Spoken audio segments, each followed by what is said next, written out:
Olá, gente boa do Clube de Leitura do Gabo, aqui é o Diego com mais um vídeo. E hoje eu trago o quadrinho que a gente leu no final do ano passado, né? Pra quem não sabe, no Clube de Leitura a gente sempre escolhe um quadrinho por ano, e o do ano passado foi o V de Vingança, né? Então, esse quadrinho ele é muito interessante e o mais legal de tudo isso é que no passado eu tinha assistido o filme antes de ler o quadrinho. Então eu tinha toda uma perspectiva do filme, até uma certa criticidade, alguns aspectos dele, que no quadrinho não apareceu. Já que no quadrinho, algumas alterações que o filme sofreu, né, em relação à obra original, não existem, tornando o quadrinho então mais significativo em termos de reflexão, em termos de norteador em relação às mudanças que uma sociedade, porventura, dentro de um pressuposto anarquista, deveria sofrer. Mas vamos lá.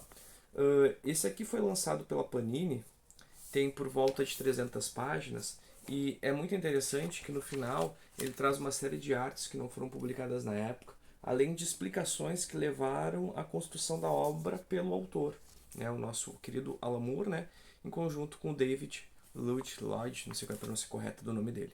Mas basicamente a gente vive numa Inglaterra pós-holocausto nuclear ou pós uma guerra nuclear, na qual o medo e a insegurança das incertezas de um novo conflito, né, global, levaram a população a passar ou conceder o poder, né, para uma pseudo-segurança, ou seja, as pessoas com medo das incertezas de que uma guerra pode gerar, entregaram para um partido de característica fascista o controle do poder. E esse partido passa a cada vez mais cercear o direito ou a capacidade das pessoas de escolher o protagonista da sua própria história.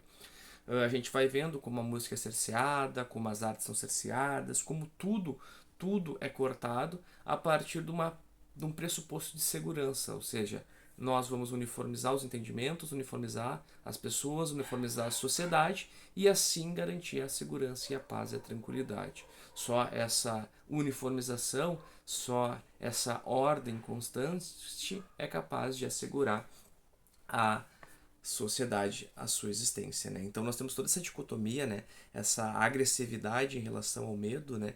Que faz muitas vezes as populações entregarem-se a governos autoritários que apresentam soluções fáceis para respostas complexas, respostas muito difíceis.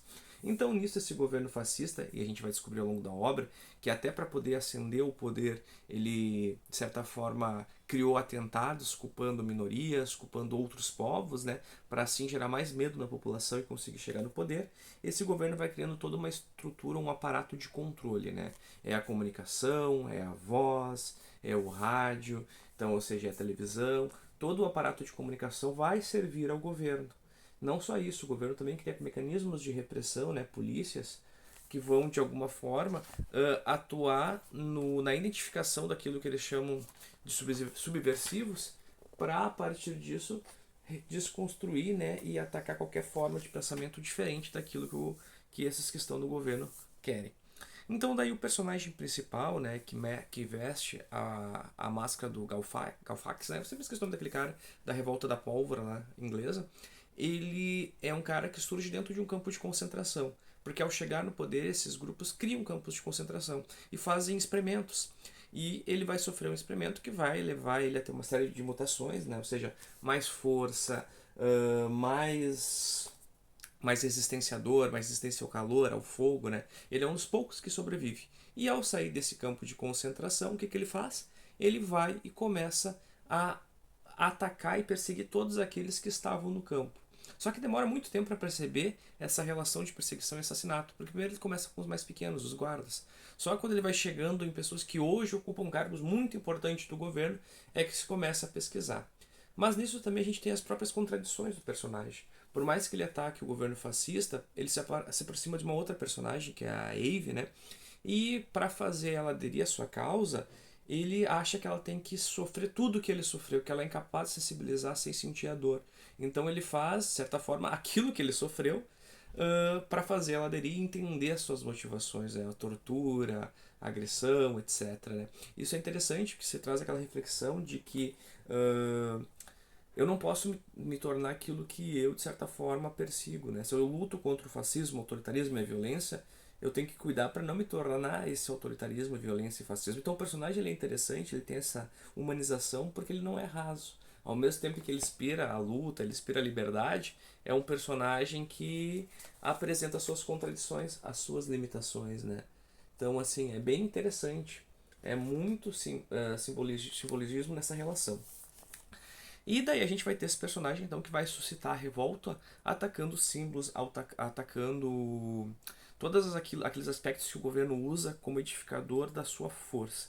Porque ao atacar, ele mostra para aquele povo que já está aos poucos se sentindo revoltado com tudo que está acontecendo que há uma possibilidade de luta, há uma possibilidade de vitória, há uma possibilidade de mudança. E assim ele vai fazendo até o grande linear e último ato, que é a entrega da sua vida pela causa da revolução. Aí nós podemos trazer alguma questão de simbologismos que a obra nos apresenta, né? Por exemplo, o símbolo da subversão, né, que é apropriado e perde sua simbologia, principalmente na questão do filme, né? Ou seja, né, a máscara da subversão, né, a máscara do Galfax, né, que é o símbolo dessa luta contra o autoritarismo, contra a centralização do poder, ela é desapropriada por uma série de movimentos a partir do filme, né? Ou seja, movimentos como que a gente viu aqui em junho de 2013, que em tese lutavam contra o poder, mas que de certa forma acabaram sendo reutilizados para atacar uma forma de poder mais progressista e reforçando a ideia do medo e da insegurança. Toda aquela questão do que o caráter individual do homem ele acaba desaparecendo, né, para surgir um símbolo coletivo, que daí é perigosíssimo, né, ou seja, a máscara ela esconde o individualismo, ela esconde a perspectiva individual pela uma necessidade unitária do coletivo, mas não uma perspectiva socialista, mas sim uma perspectiva de massificação, né, isso é bem complicado. E eu acho que a parte mais interessante também que ele traz é a questão da anarquia como um conceito romântico e a liberdade como uma espécie de amante infiel, né, que se deita com o autoritarismo. Isso é muito delimitado na parte em que ele conversa com a estátua da Madame Justiça. Então fica muito claro essa noção que ele vai nos trazer em relação a essa perspectiva.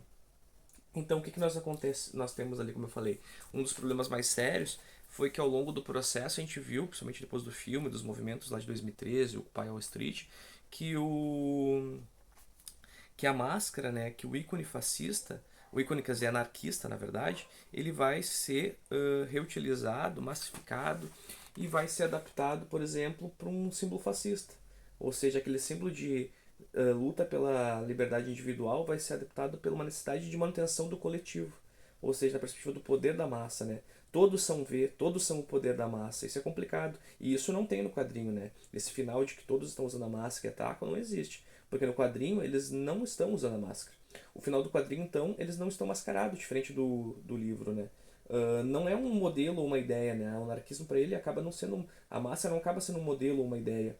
A gente não. A máscara, né? Toda aquela questão não é um modelo. Na verdade, ela é uma ideia no quadrinho. E ideias, sim, são passíveis de discussão e reflexão. Agora, modelos não. Modelos tu não discute. E eu acho que essa é a dicotomia mais interessante. Porque no filme é um modelo. Todos estão usando a máscara. Esse é o caminho a seguir. Esse é o caminho que o Vênus deu e nós vamos seguir sem questionar. Não. No livro, ela é uma ideia. Uma ideia a gente discute. Uma ideia a gente questiona. Já o modelo, não. E eu acho que fica mais claro ainda, por exemplo, nessa parte lá no finalzinho, quando a gente vê o inspetor Finch, se não me engano, esse é o nome dele, né? Caminhando sem orientação depois de tudo que aconteceu. Daí lá, isso mostra a desorientação. Mas a desorientação não é visto como algo ruim, e sim como algo bom. Porque a desorientação te abre a outras possibilidades, né? Estar desorientado é estar aberto a novas perspectivas. Então eu acho que essa é uma outra parte interessante do livro, né?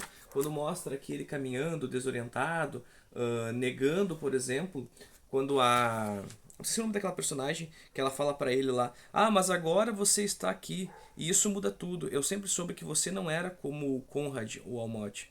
Você é um sobrevivente. Juntos podemos resgatar alguma coisa e essa gente com o tempo poderá ser transformada num pequeno exército. Podemos restaurar a ordem." Ou seja, a mulher vendo ali: podemos pegar e massificar esse povo que está revoltado, usar o medo dele, usar a proposta de liberdade para construir um caminho no qual nós vamos mandar. E ele não quer isso. Ele quer continuar caminhando desorientado. Por quê? Porque a desorientação me abre a pensar, me abre a poder escolher ou caminhar para outros rumos. Então a desorientação não pode ser vista como algo ruim, e sim como algo bom. algo que me permite pensar uma outra forma de organização social, que não vai ser pautada pela uniformização em relação a um modelo a ser seguido, e sim uma forma de construir algo novo e mais potencial, com maior potencial de mudança. Eu acho que é muito interessante, eu trago uma reflexão para o dia a dia. Quem sabe e me conhece sabe que eu sou pedetista, né, sou trabalhista, acredito nas ideias de Leonel Brizola, mas não vejo elas como apenas um modelo inquestionável. Elas são um norte que me faz pensar o futuro, mas de acordo com a realidade. E eu acho que quando o Brizola estabelece o modelo educacional do CIEPs, que tem toda uma formação complexa capaz de um indivíduo pensar a sua relação e a própria sociedade, quando Darcy Ribeiro quer construir a Universidade Brasileira para formar o brasileiro na perspectiva de pensar suas próprias contradições, eu acho que isso é criar um pouco de desorientação local e não querer impor um modelo a ser seguido. Ou seja, dar às pessoas o protagonismo de pensar as próprias dinâmicas de sua realidade e construir um futuro diferente, incapaz de ser uniforme e apenas em uma única direção, mas sim um futuro que possa pensar o todo, o coletivo. Então, assim, eu super recomendo, leiam o V de Vingança, ele é muito melhor que o filme. O filme é bom, claro, mesmo diante de todas as suas limitações, mas o quadrinho é muito melhor. E a forma como ele fala, como ele conta a história, tem uma parte que é toda baseada numa peça do Shakespeare, tem uma parte que ela todo um capítulo feito em cima de música, por exemplo. Então, assim, é uma forma que a gente sabe que só o Alan Moore e o David é que poderiam nos produzir. Eu gostei, o clube de leitura adorou e, de certa forma, foi um dos melhores quadrinhos. Não se esqueçam de compartilhar, curtir, se inscrever. Até a próxima, pessoal!